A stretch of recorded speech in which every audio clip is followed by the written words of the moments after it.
Okay, it's 5 o'clock, and we will call the Public Safety and Emergency Management meeting to order. I wanted to, let's see, well, the first item of business is approval of the minutes from June 2, 2022. So moved. All right, and any discussion? No? All in favor? Aye. Aye. All right, so the minutes have been approved. So the next item on the agenda is the body camera update with, now it's, there's a typo right here in the agenda I see. It's Assistant Chief Richards. So, so if you'd like to take the baton here. Thank you for that, Deputy Mayor.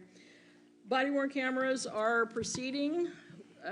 We spent 3 days with a tech from Motorola on site from Texas, 13th, 14th, and 15th of June. We did the transition of all the software associated with the upload.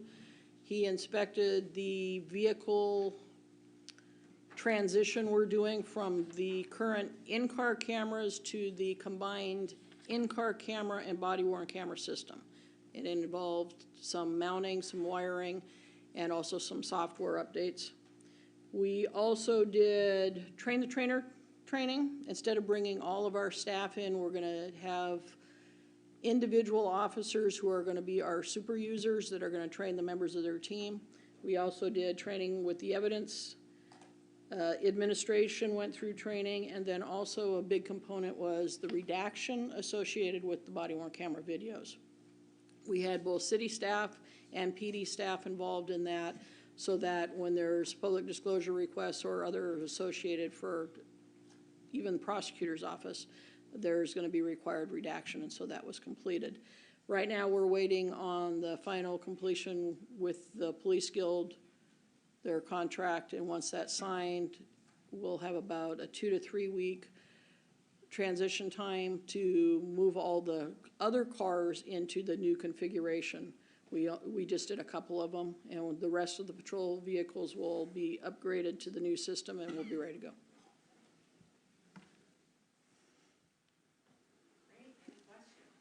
Oh, any questions? Do you have a kind of an implementation timeline? I know it's relative to the guild contract, but I don't know if you have a sense of when you might actually go live with these. It's totally dependent on the guild contract. Once I get word that the guild contract is nearing completion and we have a time when it's going to be signed, I'll work with the city shops folks and we'll do the conversion of the rest of the vehicles. Okay, thank you. Go ahead, Harry. You mentioned a combined dash cam and body cam. Can you explain the combination and how that's different than what we already have? Currently what we have in the cars is the officers have a remote mic that they wear, and that provides the sound. And the new system will have that incorporated into the body-worn cameras, and it'll do both the dash camera system that we currently have as well as the body-worn cameras are all integrated. So, for example, if you turn on the lights in the patrol car right now, the dash camera comes on. Once we make the transition to the body-worn cameras, when you turn the lights on, the dash camera will come on, but so will the body-worn cameras. They'll be integrated like that. And we'll also can review body-worn camera footage in the cars as well, and so they'll be synced together. So you'll have two views, in a sense, from riding in the car. If something is going in the car, you'll have a dash cam and a body cam? Like Correct. And you actually have three, because we have a more focused view from the body-worn cameras, and then we have a wide angle that actually picks up a lot of things, and then we'll have the body-worn cameras as well. Wow. Is there going to be a camera on the back seat? So if you have somebody back there who's deciding to start talking? Yep, exactly. There will be, and that's a switch we turn on. It's not on all the time. We implement that, or we turn that on when we do have somebody. Say, for example, the K9 car. He's not going to have it because he's not going to take video of his car in the back. There's his dog running around the back. But yes, so that's exactly what it is. When we have somebody, our policy says that you'll turn that on. Great. Any other questions? All right. Thank you.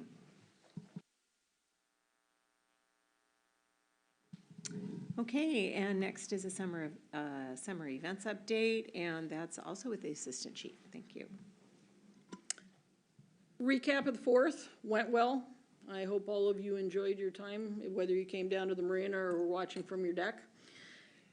It was a success. All the teams from all the different parts of the city worked well together. We had no major incidents. The roads were reopened by 11:15, which was the fastest I know that we've opened it in the times that I've done the 4th. It seemed like it was congested, but in the long term, we actually got people out of there pretty quick. And overall, I want to shake the hand of Ashley Young. She did a good job on bringing it together last minute. Everybody worked together, and everybody from the Parks Department, the marina, and everybody did a really good job. For the parade, the planning's continuing. I met last night with the Destination Des Moines team. We're working and finalized the route. So far, there's 30 entries signed up for the parade. And we're continuing to move forward in terms of the last minute organization things. Porta potties, where they're gonna be, how we're gonna go, and making sure that we've got enough water and those type of things in place. Also working and coordinating for the volunteers that are gonna be doing a lot of the track control, road closure type things. And moving forward, we also, unfortunately, given the events that have occurred in the last few weeks and even over the weekend, we've talked about some emergency type things above and beyond what we normally would discuss. The keels and wheels are still moving forward. Scott has more information on that. And even like the kids parade, the kids events that are going on in the marina and the beach park and that type of stuff, everything seems to be moving forward according to plan. Great. I'm excited for some of these things. Any questions about summer events? All right. Thank you. All right. The next item on the agenda is the short-term rental subject that was brought up by Councilmember Steinmetz a couple weeks ago from the dais. And so we wanted to address that as requested. So I think the main question for the committee is the committee interested in moving forward in considering short-term rental code amendment?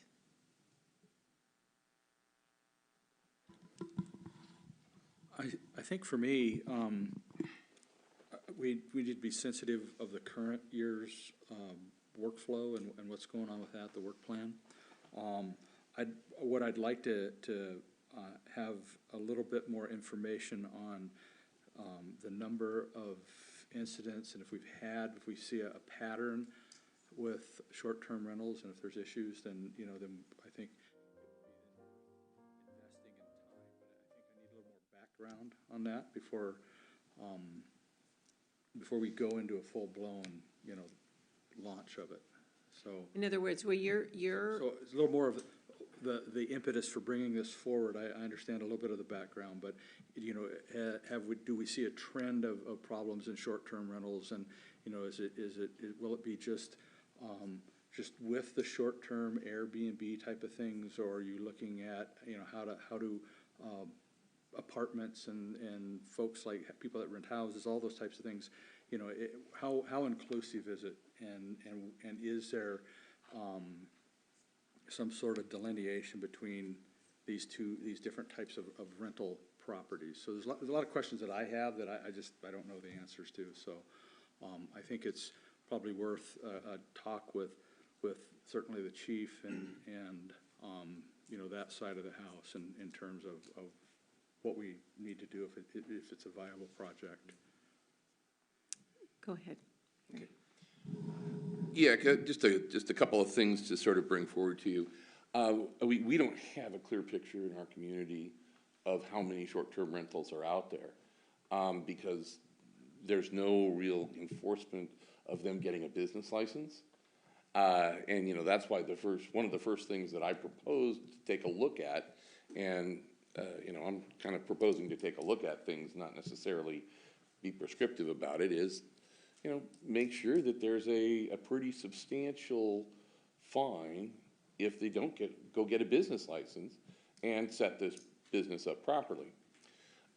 Second thing, the other thing that I've found just kind of looking into it is there's a trend right now in doing the short-term rentals, the Airbnb, the VBROs for a weekend or so, and people renting them as a party house. Everybody from frat boys to, you know, less than desirable people, and obviously that's what happened in the short-term rental directly behind my house. You know, and they had, it was rented by, I think they were supposed to have 4 to 6 people in the house, and at times there were 10 to 20. And there really wasn't any kind of incentive to enforce that. Now, my understanding is that's becoming a much larger trend, because here are houses available, you know, let's go throw a party. We rent the house, we have a place to have the party, we trash it, we leave, we're gone. Now, that's hard on the business owner, and it's hard on the neighborhood. And it can get really bad in the neighborhood if guns come out. So I think this is something that is really worth looking into, because this is gonna become a bigger and bigger issue. In terms of, you know, who are we seeking to regulate? Not what I call long-term rentals. They're well represented. I think, you know, they have interest groups. The Rental Housing Association will stand up for them, but there are short-term rentals, which are generally on 30 days or less. But I'm just throwing that out there as a number. I think other places have defined it very differently. And to take a look at how other places are defining it in order to come up with a real definition of who it is that we're trying to deal with. And then just to get a sense of who is it, where are these located, how many of them are there, to, you know, have some way that if we're going to bring this into a neighborhood that normally is not a zone for a business, and these can be pretty low impact at times. You know, it's not necessarily a terrible thing to allow to have a short-term rental in there, but that there is some way for the neighbors to give feedback to whoever is owning that. And, you know, and then I think those are all issues that are well worth addressing, and I think we want to get ahead of the trend. I don't think we want to wait and see if this is going to be a problem. I think it is a problem. And I think it's going to be a bigger problem. And so I think we want to be in a position where we're kind of getting out in front of it rather than trying to catch up. So I would be very much in favor of spending, you know, of staff spending some time on this, I think. Okay. So in terms of our agenda, our work agenda for this year, is this something that you're proposing that we move something to plug this in? Or do you want to wait until next year's agenda? I mean, just because with the different things that are going, we're at the last, almost the last quarter of the year. So, you know, so what is your desired timeline? Yeah, I think we should try to address it this year. Okay. And what it is that we take off, that's a consensus that we have to figure out. So we've got, we don't have a meeting in August. We've got the Pacific Highway Safety Project. So before we decide where, I did have a couple questions. Oh, I'm sorry. Go Keep ahead. going with that. Yes, and we do have a meeting in August. Oh, okay. All right. So, so I want to before we decide to move forward in examining the possibility of further work, I want to clarify. So, Councilmember Steinmetz, the problem that we are trying to solve is party house trend. Just in one sentence, the problem that we're trying to solve is the party house trend. Is that what you're saying? No. Okay.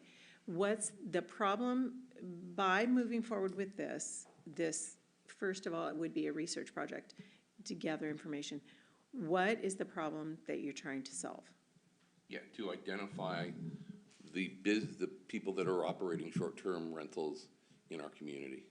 Okay, that's not a That's first and problem. foremost. That's not a problem. You have to, it's not a problem until, so you can have 1,000 short-term rentals that aren't a problem. So you have to say, what's the problem that you're trying to solve? The people that are operating short-term rentals without a business license, that are not participating in our city in a way that is constructive and healthy for it. Okay, so that's not a problem either, because there are a lot of cities that have long-term rentals. The city of Seattle does not require even their long-term rentals to have a business license. So that's it, what that is a revenue generating approach. What the reason that we would want to, so I'm trying to encourage you to, like, we're trying to solve a problem. The only reason that we would want to spend the time and the effort is solving a problem. So you need to, I need to understand, what did you want to solve? I think there are a myriad of problems right now Okay. with short-term rentals. Okay. Most of which relate to the fact that they are completely unregulated.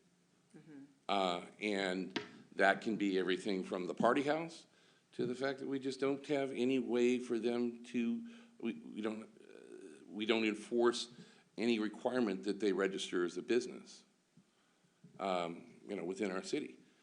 That's a number of issues that I think we need to deal with. This is a growing trend. Short-term rentals are a growing trend. Either we're gonna get out ahead of it, or we're gonna try to catch up later. That's the problem we're trying to solve. And Okay. it's not, this is not I don't want to be in a position where we're simply using fear of one particular event to drive policy. I don't think that's a good way to make policy. I think it's much better to identify the big picture and figure out how to regulate the big picture before, we're having a lot of shootings that occur. Okay, so so you're saying that for sure there are going to be shootings that will occur as a result of short-term rentals. That's what you just said. Yes. So my question for the chief is do you right now see a trend in response to unregulated or events that happen and that these turn out to be short-term rentals when you respond? Well, I think when you talk about a trend, we certainly can point to one extremely significant incident with shots fired and disruption. So I think to Councilmember Steinmetz's point, do you wait until you have a lot of those, or do you try to get out in front? And the other part of the point that he made was, if we don't know if it's a short-term rental or not, we don't know if we're having problems or not. So really, at this point, there's no way for us to determine if there is a trend to that point, because we don't have business licenses and we don't regulate and we don't know. But we certainly know for sure that we have one significant incident that, thank goodness, nobody was hurt in, but it certainly was a significant shooting situation. I don't know if I answered your question, but I don't know that there is an absolute answer to that question. So in moving forward then, the question would be, it sounds like you would be, okay, so my question for you, Chief, is would you be amenable then to moving forward with a little bit of research on this, depending on what we might want to know before we move forward with that? Yes, we can move forward. We can get some of the information that's available out there online.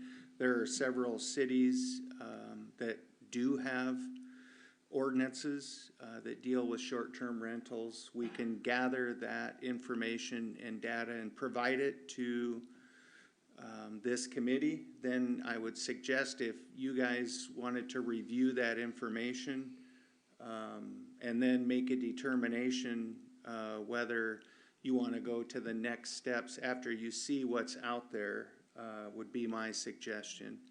And I certainly think you would have to talk with Matt Hutchins or Tim George, because the next step was if you wanted to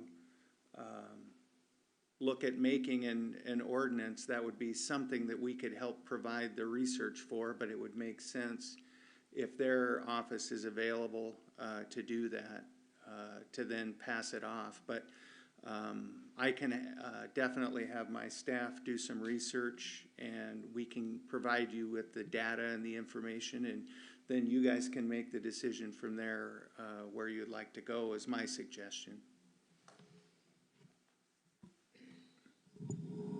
Okay, so I guess then if it sounds like you are amenable to answering some questions. Councilmember Pennington, what do you think about moving forward on this now, and then what can possibly considering, depending on the information we get back, considering a code amendment after the first of the year, like as part of the work plan for 2023? I think that's probably acceptable. I think with the chief, he'll get his information. You know, there's kind of two parts to it, the way I see it. There's the issue of, you know, the renting, or who's renting it, and what they do there in the short term. Half a block from me, Tacoma police took in a murder suspect with 8 flashbangs and a bunch of guns and a SWAT team. So I get it, but my point is that you know, there's two pieces. There's a public safety piece that seems to be some of the driving reason behind this, but the other piece is a change. And when I was on council previous, there was some discussion about the Airbnbs and whether to regulate that or not, and it didn't go anywhere at that time, and it was a few years ago. But I think again it goes back to how much regulation do we want to have? What, you know, in terms of an ordinance, in terms of business licenses, you know, and is that commensurate with what people need if they have rental houses, whether they're a long term or whether they go month to month with some rental agreements. So I think there's a lot of legal questions that we need to understand and make sure that you know, this is commensurate, you know, all the way across the board as we can make it. But just I think it's worth the look. I think in terms of the work plan, I think realistically it probably is a 23 ordinance as opposed to a 22. But certainly we can look at that. So I do want to give a little bit of input before we move forward. I am fine with moving forward. I feel the you know, the acquiescence of the police department in doing the research. The reason why I was so direct with you, Councilmember Steinmetz, is because I agree with you that I don't think it's prudent to create an ordinance on a one-time event. And generally, as Councilmember Pennington just said, I am still of the opinion of less regulation is better unless we need to. If we can't establish a trend, I'm a little reticent to move forward on creating an ordinance. That's why I was hard on you in regard to establishing a trend. So, but if you want to, and the department is amenable to doing a little research, I think we ought to give them some really good questions and ask them to help us with that. I want to say, even if this ends up coming to council, I am still going to be pretty reserved on putting yet another license and fee into the community. That's just my general, unless we can establish that there really is a trend that's creating danger to our community, or if I can be convinced that this is a very prudent move to to build a hedge against something in the future. If there really is, then I absolutely, I want to create safety in the community. So, so that said, what do we want? We would, my guess, what do we want the department to find for us?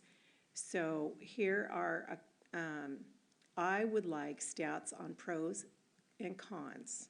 If anybody has stats on pros and cons of an ordinance like this, it's been established in a community like Winthrop or Leavenworth, or some of these high tourist communities have these.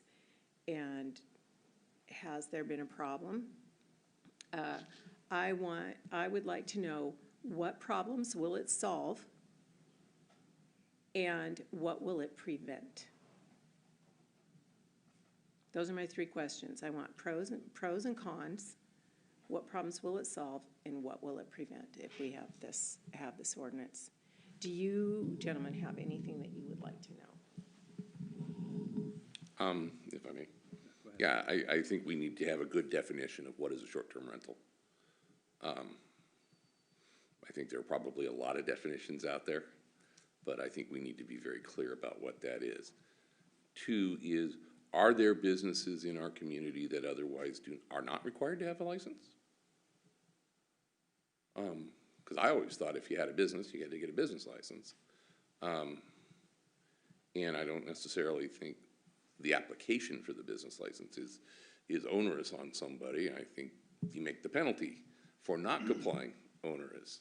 But you know, certainly to the extent that we can make people comply because the penalties are worse than not compliance, that's kind of than compliance. That's what we, you know, how we hopefully change behavior. I don't know that we'll find anything nationally, but you may be able to find something at least county or otherwise. Is there a trend of these being turned into party houses?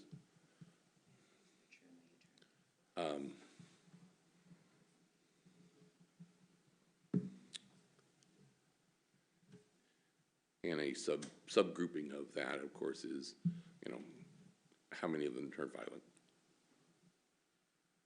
Because I think that's where the violence has the greatest potential, but I guess I could be wrong too.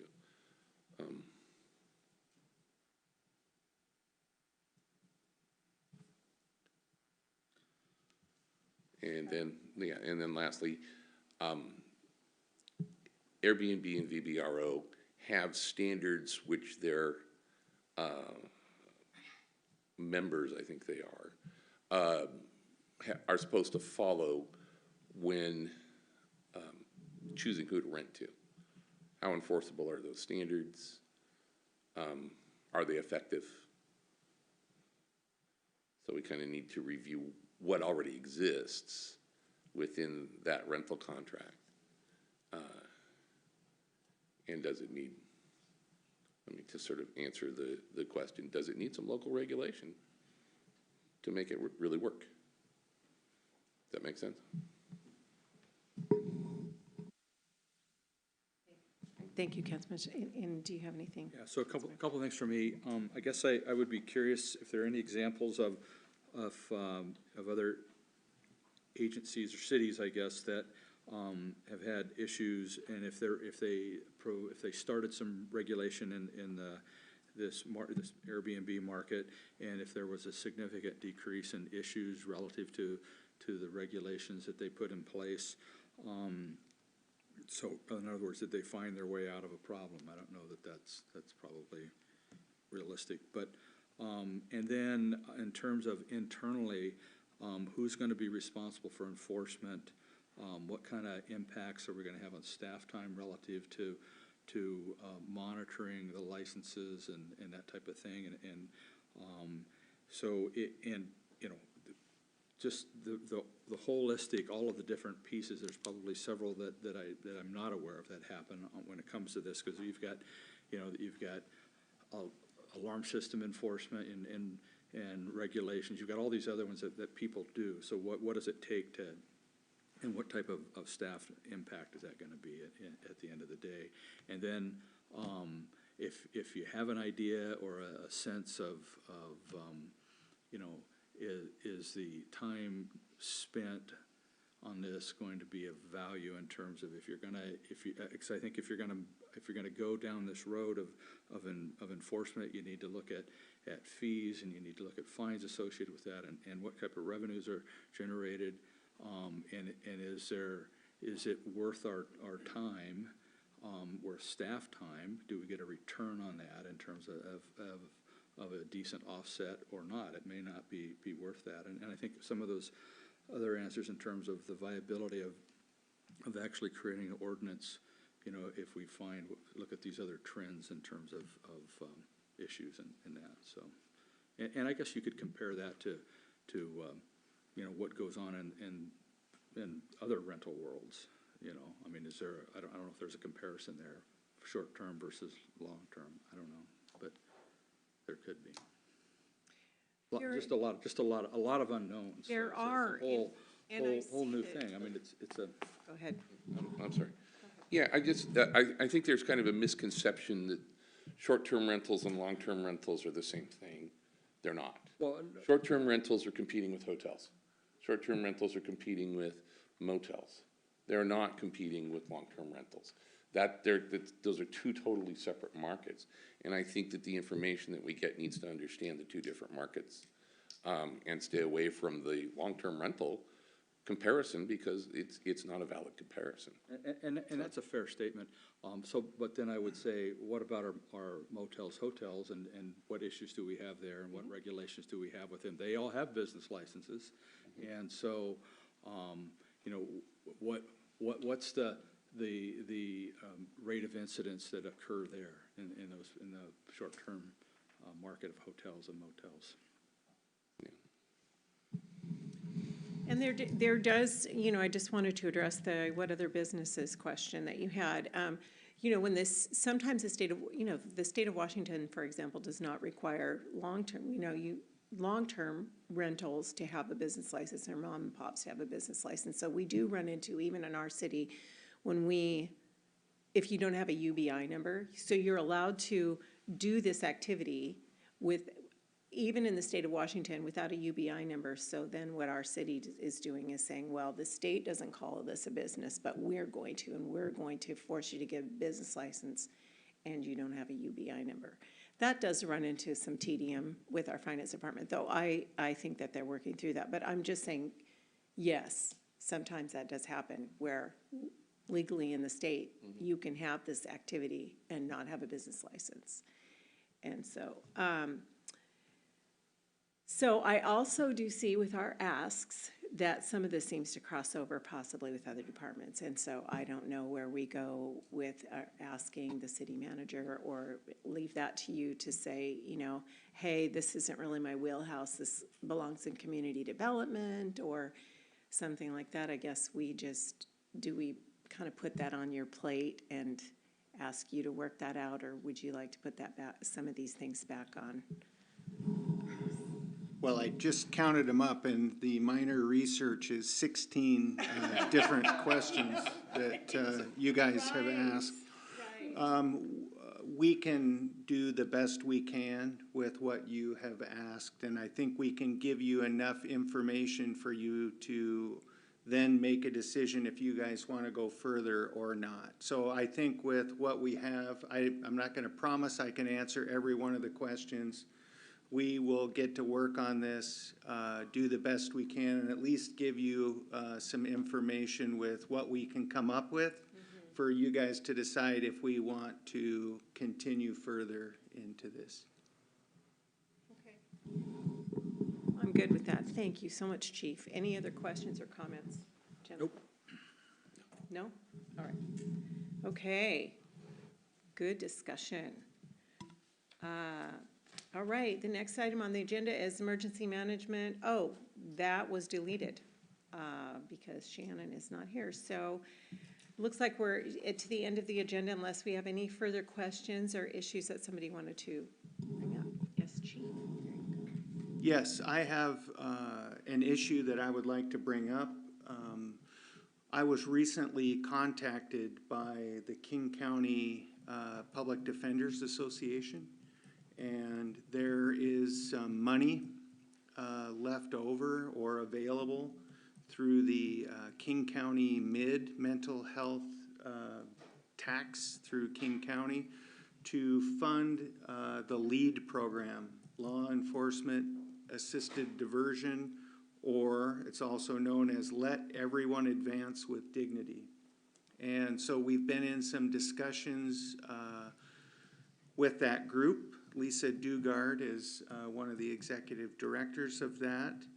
And so I believe that this will fit in perfectly with our GPS program, and it can work for diversion of low-level crimes, but we're doing that anyway with our getting people who have addiction problems and mental health problems and homeless problems into treatment and into services. Well, this LEAD program is treatment and services for people with mental health, and so I think it's a perfect fit.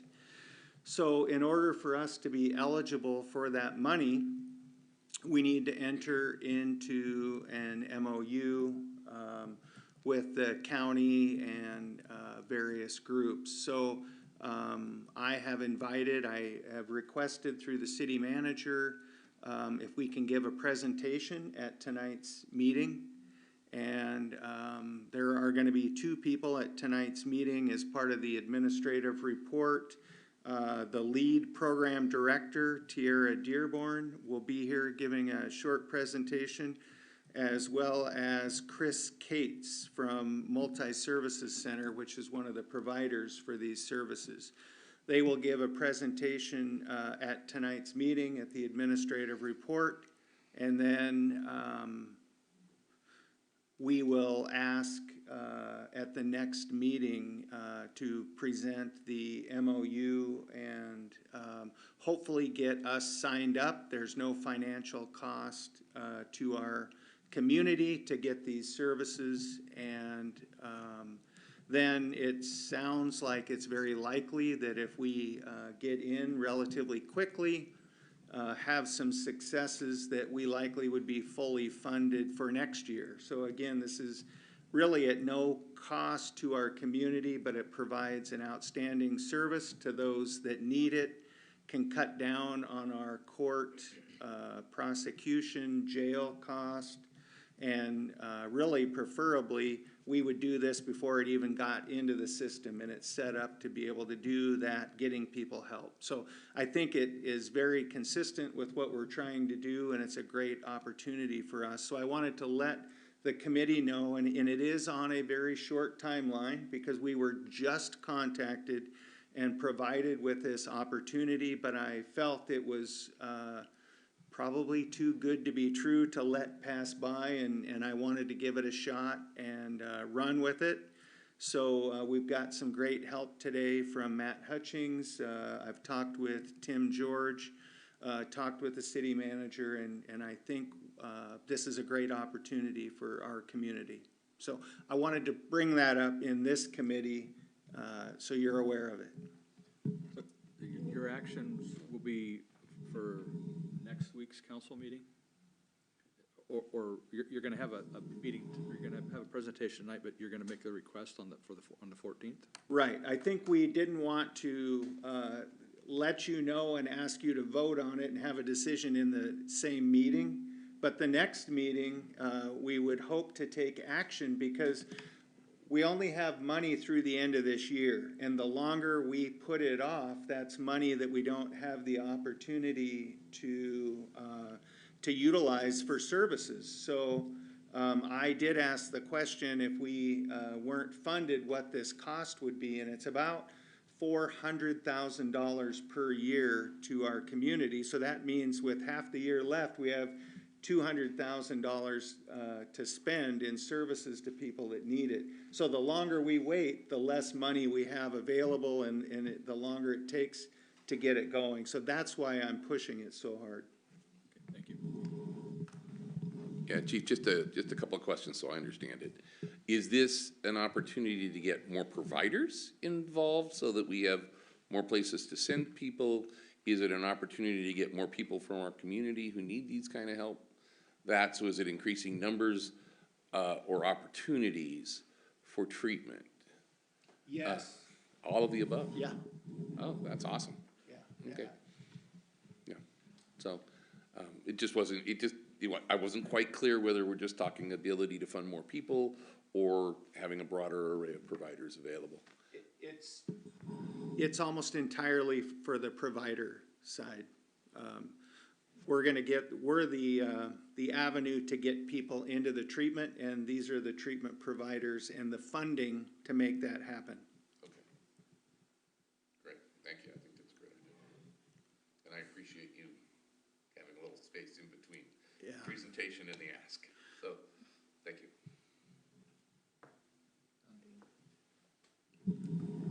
Well, I appreciate this too. It's a huge resource for we just brought on a behavioral health and mental health specialist on our team with PD, and huge resource for her. So this is gonna open up a whole new avenue for her. So, yeah, I'm excited to hear the presentation tonight. We're actually opening up, we're going to civil service and requesting that they open up the GPS position. We were authorized 3 spots. We only have 1 spot filled, but we have 2 other very strong candidates that have come in and want to be a part of it. So our hope is to have at least 2 of the GPS workers with us, and then they'll work with the leads group to get people into those services. So it's just a perfect fit at addressing, go up along Pacific Highway South and see the garbage, see the transients, see the people that need help. And we don't have to wait until they commit a crime. We need to get out there and engage with them and encourage and get them to get into treatment. And they're not responsive to people in uniform. They're more responsive to people with some background and experience to work with them to help them get into the treatment they need. Because utilizing the current criminal justice system on low-level stuff is not effective. I think what you just said was huge, Chief. It's like a bridge, that what you just said about they don't have to commit a crime right now in order to get any services at all, really. Somebody has to commit a significant crime. And when you, like what you said, if you drive down the highway and you see all these people that need help, well, now we've got this tool, if we work into this program. So times have changed, things are different, and even this process as a resource in a community has changed even over the last few years because of the way law enforcement has changed. So thank you. Anything else in regard to that? Great report. Any other questions then? We're coming to the end here. No? All right. Well, since we're at the end of our agenda, you can make a motion. Move to adjourn. All right, we're adjourned. Thank you. See you in a few minutes, those of you coming to the council meeting.